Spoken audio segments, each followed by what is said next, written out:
இங்கே சில பேர் வந்தார்கள். நான் அதைத்தான் இன்றைக்கு சொன்னேன்.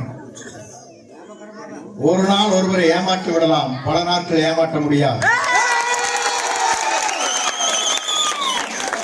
புரட்சி தலைவர் அதைத்தான் சொன்னார். புரட்சி தலைவர் அம்மாவும் அதைத்தான் சொன்னார். இந்த 6 நாட்களுக்கு முன்னாலே எதிர்கால தமிழகத்தை ஆளக்கூடிய விஜய் அவரிடத்திலே நான் சென்றிருக்கிறேன். ஏன் அதை சொல்லுகிறேன் சொன்னால்,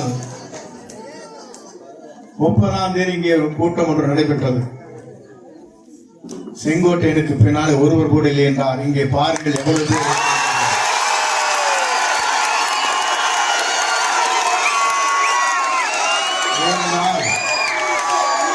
நான் அன்போடு இருக்குவன்.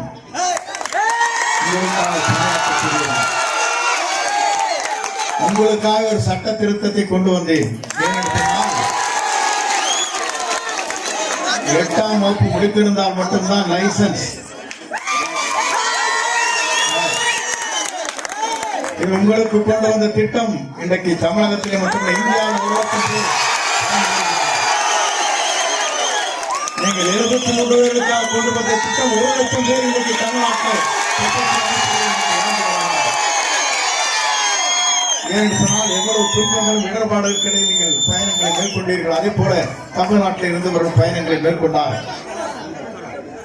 நீங்கள் வருவாய் ஈட்டி வருகிற போது காவல்துறையை சார்ந்தவர்களை எல்லாம் எங்கே லைசன்ஸ் என்று கேட்பார்கள்.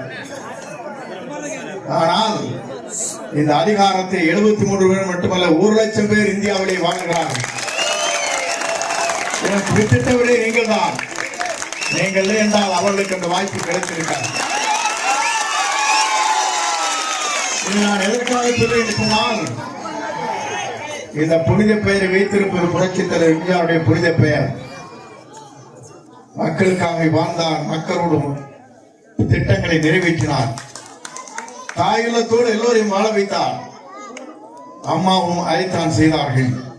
நாளை நம்முடைய இளைஞரின் எழுச்சி நாயகனாக இருக்கிற விஜய் அவர்கள் அதை செய்ய போவார்.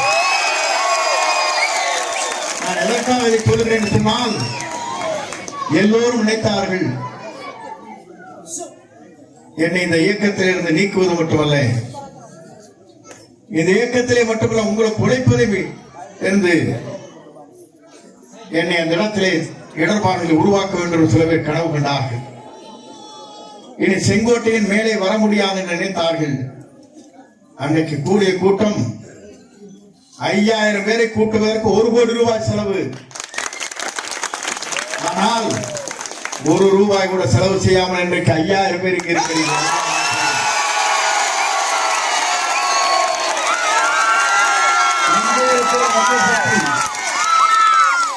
வெவ்வேறு இடங்களில் கோயம்புத்தூரிலிருந்து, திருப்பூரிலிருந்து, காங்கேயத்திலிருந்து, சென்னிமலையிலிருந்து, மேட்டுப்பாளையத்திலிருந்து, சேலத்திலிருந்து கூட்டத்தை கூட்டி வந்தார். ஆனால் இங்க இருக்கிற உங்களுடைய சக்தி என்ன என்பதை அவரால் புரிந்து கொள்ள முடியவில்லை. உங்கள் சக்தி எவ்வளவு நீங்கள் நினைத்தால் எதை வேண்டுமானால் உங்கள் சக்தியால் முறியடிக்க முடியும். நீங்கள் நினைத்தால் எதை வேண்டுமானால் மாற்றி காட்ட முடியும். ஆனால் புரட்சி தலைவருடைய அம்மாவுடைய தயவால் ஆட்சி கட்டளை அமர்ந்தவர்கள் பலமுறை அவர்கள் தேர்தலில் போர்க்களம் இங்கே இருக்கிற தேர்தல் இருக்கின்ற போது வெற்றி என்ற இலக்கை எட்ட முடியவில்லை. ஆனால் புரட்சி தலைவர் எப்படி வென்று காட்டினாரோ, புரட்சி தலைவர் எப்படி வென்று காட்டினார்களோ, அதே போல இளைஞரின் எழுத்து நாயகனாக இருக்கிற மக்கள் சக்தியோடு விஜய் அவர்கள் எந்த சக்தியாலும் நிறுத்த முடியாது.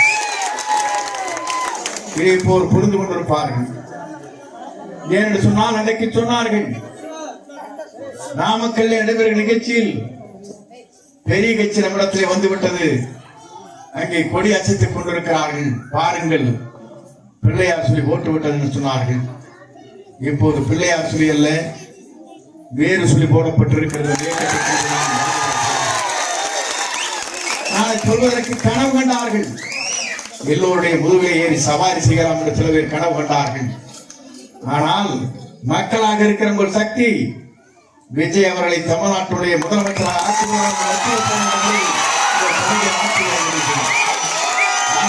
வெற்றிக்கு மேலே யாரும் தடை போட்டு நிறுத்த முடியாது.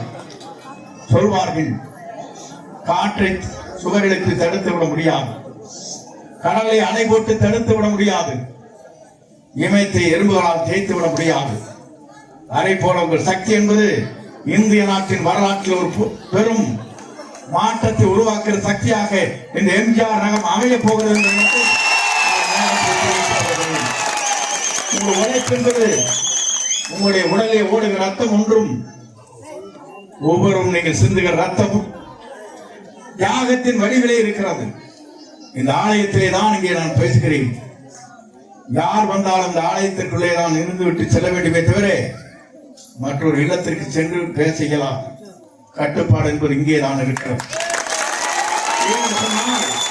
உங்கள் வாழ்க்கை வரலாறு நான் பார்க்கின்ற போது தூய்மைகளாக, அதே நேரத்தில் நேர்மையாக, அதே நேரத்தில் உழைக்கக்கூடியவர்களாக லட்சிய பயணத்தை மேற்கொண்டிருக்கிறீர்கள். இந்த லட்சிய பயணம் 2026 மே மாதத்தில் அமைய போகிறது என்ற வரலாற்றை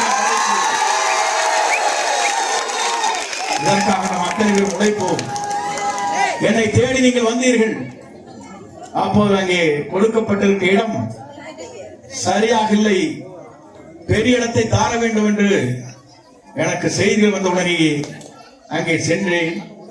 அதன் மூலமாக உங்களை சந்திக்க முடியவில்லை. எங்கள் இல்லத்திற்கு வந்தீர்கள், அலுவலகத்திற்கு வந்தீர்கள். அதற்கு கோடான கோடி நன்றி வணக்கங்கள்.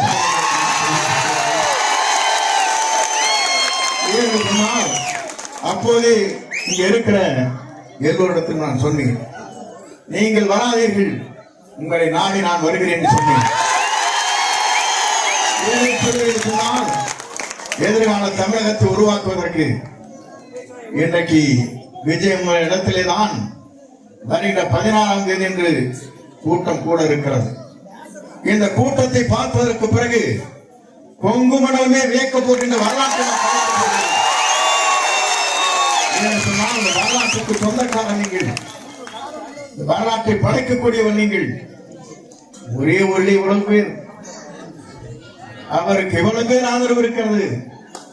ஆனால் தமிழ்நாட்டில் இது போன்ற லட்சம் கிராமங்கள் இருக்கிறது. மனது விளக்குவார் அத்தனை பேர் ஒரே குறையைத்தான் கொடுத்துக் கொண்டிருக்கிறார்கள். இருக்கிற குழந்தையை கேட்டால் சொல்லுகிறது தாயிடத்திலும் தந்தையிடத்திலும், இந்த முறை விஜய்க்குத்தான் ஓட்டு போட வேண்டும்.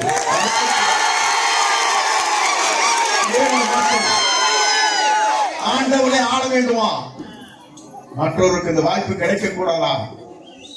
ஏன் அவர் ஆட்சிக்கு வரக்கூடாது? நல்லாட்சி தமிழகத்தை நடத்துவதற்கு ஒரு புதிய முகத்தை தேடிக் கொண்டிருந்தீர்கள், கிடைத்து விட்டார். எல்லோரும் நினைக்கிறார்கள் கடலில் நம்மை தள்ளிவிட்டதாக சொன்னார்கள். நான் கப்பலில் ஏறி வந்து விஜயை கண்டு சந்து கொண்டிருக்கிறேன். நீங்கள்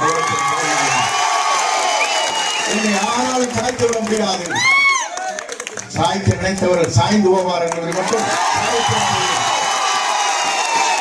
கவலைப்பட தேவையில்லை. அதைத்தான் நான் இன்றைக்கு சொன்னேன். நான் என்று ஒருவன் நினைத்தால் ஆண்டவன் தான் என்று காட்டி விடுவான் என்று அன்றைக்கு சொன்னேன். ஆண்டவன் இங்கே இருக்கிறார். ஆளப்போவது விஜயதான்